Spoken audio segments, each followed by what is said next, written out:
UP के फूलपुर में बेतहाशा भीड़ जुटी। हेलीकॉप्टर उतरा, राहुल आए, अखिलेश भी आए, लेकिन उनके भाषण से पहले ही जनसभा में हंगामा मच गया। सब लोग पीछे चलिए, सब लोग पीछे चलिए, सब लोग पीछे चलिए, सारे लोग पीछे चलिए। अब मैं यात्रा करूंगा। मंच पर बैठे अखिलेश ने समर्थकों से शांत रहने की अपील की, लेकिन किसी ने उनकी एक नहीं सुनी। करीब 15 मिनट तक भीड़ बेकाबू रही। अखिलेश के साथ राहुल ने भी लोगों से शांति बनाए रखने की अपील की, लेकिन उनकी अपील बेअसर रही। सब लोग पीछे चलिए, सब लोग पीछे चलिए, सब लोग पीछे चलिए, सारे लोग पीछे चलिए। अब मैं यात्रा करूंगा। जनसभा में मंच का संचालक अभी स्पीच के लिए पोडियम पर आने का आग्रह भी नहीं कर पाया। उसके पहले ही जनसभा के हालात इतने बिगड़ गए कि सब कुछ आउट ऑफ कंट्रोल हो गया। प्रयागराज की रैली में कार्यकर्ता इतने बेकाबू हो गए कि राहुल और अखिलेश मंच से भाषण भी नहीं दे पाए। दोनों को बिना भाषण के वापस लौटना पड़ा। दरअसल फूलपुर लोकसभा सीट पर राहुल गांधी और अखिलेश यादव की संयुक्त जनसभा थी, लेकिन दोनों के पहुंचते ही कार्यकर्ता बेकाबू हो गए। भगदड़ मच गई। कार्यकर्ता बैरिकेडिंग तोड़ते हुए मंच तक पहुंच गए। अफरा तफरी इतनी बढ़ गई कि अखिलेश नाराज हो गए। वो मंच के पीछे बने हेलीपैड की तरफ चल पड़े। अखिलेश के साथ राहुल भी मंच से उतर आए। दोनों रैली को संबोधित किए बगैर मंच छोड़कर हेलीकॉप्टर से रवाना हो गए। यानी भगदड़ देख झटपट रैली खत्म कर राहुल और अखिलेश लौट गए। अब इंडी गठबंधन के लोकल नेताओं की तरफ से आरोप लगाए जा रहे हैं कि भीड़ को कंट्रोल करने के लिए फोर्स की व्यवस्था नहीं की गई, ठीक उसी तरह जैसे उनके राष्ट्रीय नेता संविधान खत्म करने का आरोप लगा रहे हैं।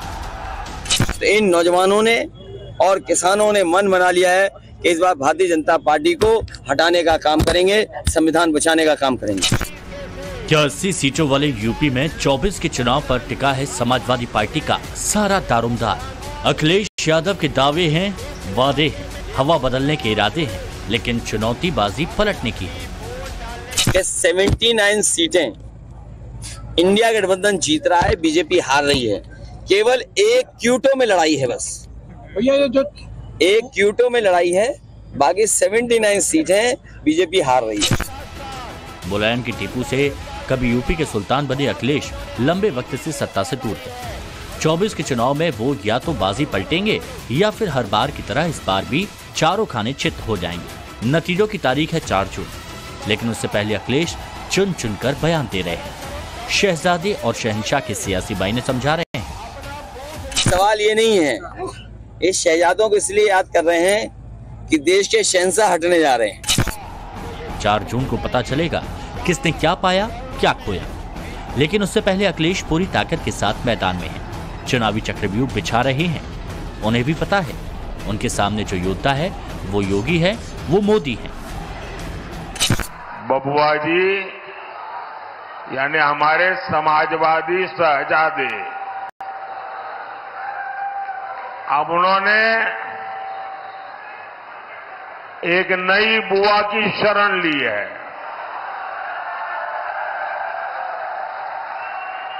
ये उनकी नई बुआ जी है बंगाल में। सियासी संग्राम में एक तरफ मोदी और योगी का यलगार, तो दूसरी तरफ अखिलेश यादव हैं जो खुद को डिफेंड भी कर रहे हैं और बड़े ही आक्रामक अंदाज में सियासी प्रहार भी। जो लोग 4 चरणों का चुनाव देख चुके होंगे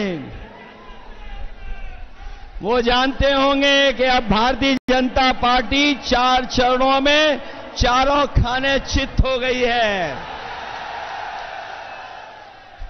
ये भाजपा का रथ, ये जो भाजपा के लोग घूम रहे हैं, इस बार उत्तर प्रदेश में फंसे नहीं हैं। इस बार जनता ने इन्हें, बताओ जनता ने इन्हें फंसा दिया कि नहीं फंसा दिया? कहते हैं जनता किसे जिता रही है, ये नेता चुनावी फिजाओं से भाप लेते हैं। उसी फिजा को अपने पक्ष में मोड़ने के लिए अखिलेश जी तोड़ मेहनत कर रहे हैं, पसीने बहा रहे हैं। और चुनाव में किसकी हवा चल रही है इसकी व्याख्या अपने बयानों से कर रहे हैं।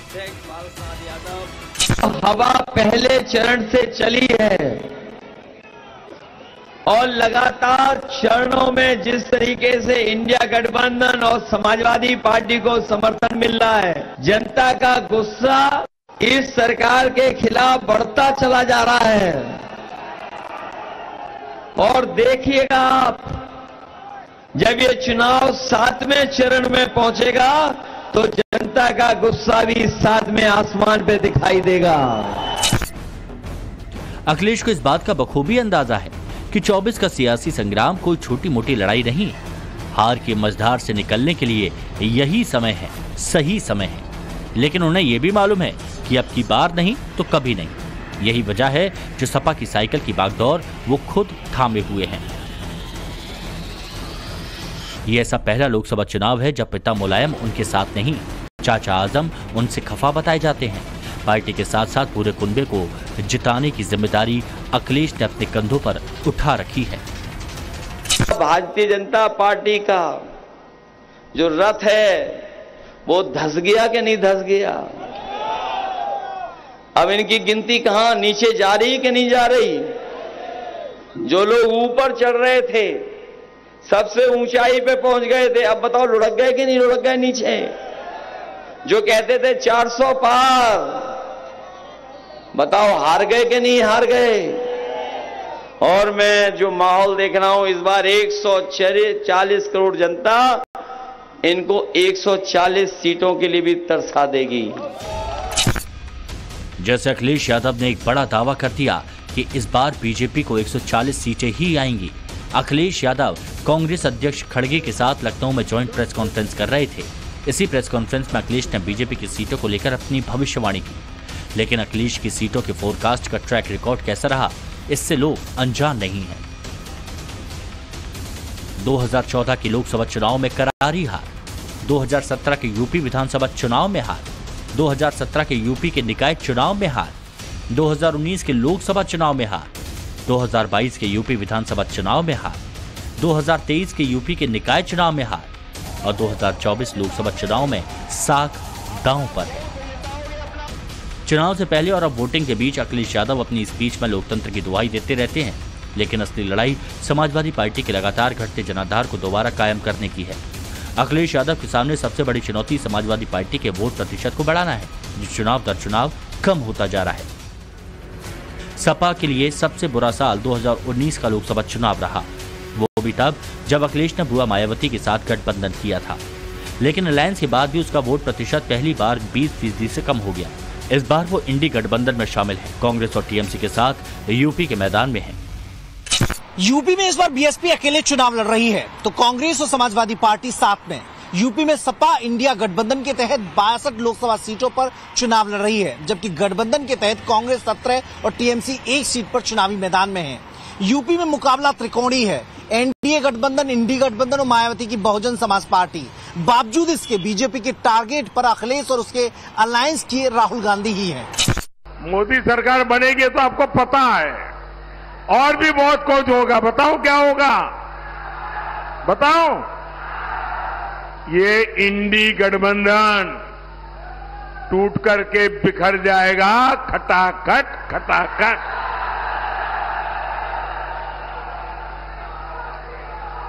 पराजय के बाद बलि के बकरे को खोजा जाएगा, खटाखट खटाखट। और शहजादे, चाहे वो लखनऊ वाले शहजादे हो या दिल्ली वाले, ये शहजादे गर्मी की छुट्टियों पर विदेश निकल जाएंगे, खटाखट खटाखट। किसी ने तो मुझे कहा कि शायद वो टिकट बुक कराने की सूचना भी दे दी है। लेकिन हमारे देश की जनता जागरूक है, वो जानती है कि उन्होंने कुछ साल पहले ही अपने खासम खास लोगों को एक के बाद एक विदेश भेजने का काम किया था। बताओ, उनके जो मित्रगण थे या साथी थे, एक के बाद एक खटाखट खटाखट खटाखट विदेश भाग गए कि नहीं भाग गए? इंडी गठबंधन के खटाखट बिखरने का दावा करने वाले मोदी को सियासी पटखनी देने के लिए अखिलेश ने राहुल गांधी से हाथ मिलाया। भारी रिस्क के बाद भी यह बंधन हुआ। यूपी में 7 सालों के बाद राहुल और अखिलेश की जोड़ी मैदान में है। 2017 के बाद से अखिलेश ने कांग्रेस से दूरी बना ली थी, लेकिन सियासत की मजबूरी ही ऐसी थी कि अखिलेश को हाथ मिलाना पड़ा, क्योंकि 2019 में मायावती के साथ हाथ मिलाकर भी अखिलेश को मोदी लहर में सब कुछ खोना पड़ा। उनकी पार्टी का वोट ग्राफ गोते लगाता चला गया। 2009 की लोकसभा चुनाव में सपा को 23 सीटें मिली और वोट प्रतिशत 23.25% था। 2014 की लोकसभा चुनाव में समाजवादी पार्टी को सिर्फ 5 सीट पर जीत मिली थी और उनका वोट प्रतिशत भी घटा। 2014 के चुनाव में समाजवादी पार्टी को 22.35% वोट मिले थे, वो भी तब जब उस वक्त यूपी में अखिलेश यादव की सरकार थी। साल 2019 के चुनाव में बीएसपी के साथ इलेक्शन लड़ने वाले समाजवादी पार्टी 37 सीटों पर चुनावी मैदान में उतरी और सिर्फ 5 सीट पर जीत पाई। अलायंस के बावजूद उसका वोट प्रतिशत सिर्फ 18.11% रहा। यानी देखा जाए तो समाजवादी पार्टी के बीते 4 चुनाव में हर बार जनाधार कम होने की बात आई। बीते 7 लोकसभा चुनावों में समाजवादी पार्टी के प्रदर्शन के आधार पर यह माना जा रहा है कि समाजवादी के लिए इस बार का चुनाव आसान नहीं, क्योंकि 2019 के लोकसभा चुनाव में अखिलेश यादव की पार्टी का प्रदर्शन अब तक के चुनावी दौर में सबसे खराब रहा। रही बात 2024 की, तो इस बार बीजेपी ने यूपी की 80 में से 80 सीटें जीतने का लक्ष्य रखा है। वहीं इंडी गठबंधन में अपनी डफली अपना राग वाला आलम है। उसकी एक झलक लखनऊ में खड़गे के साथ जॉइंट प्रेस कॉन्फ्रेंस में उस वक्त देखने को मिली जब अखिलेश से राहुल गांधी के पीएम बनने से जुड़ा सवाल हुआ। For more of such videos, do like, share and subscribe to ET Now Swadesh.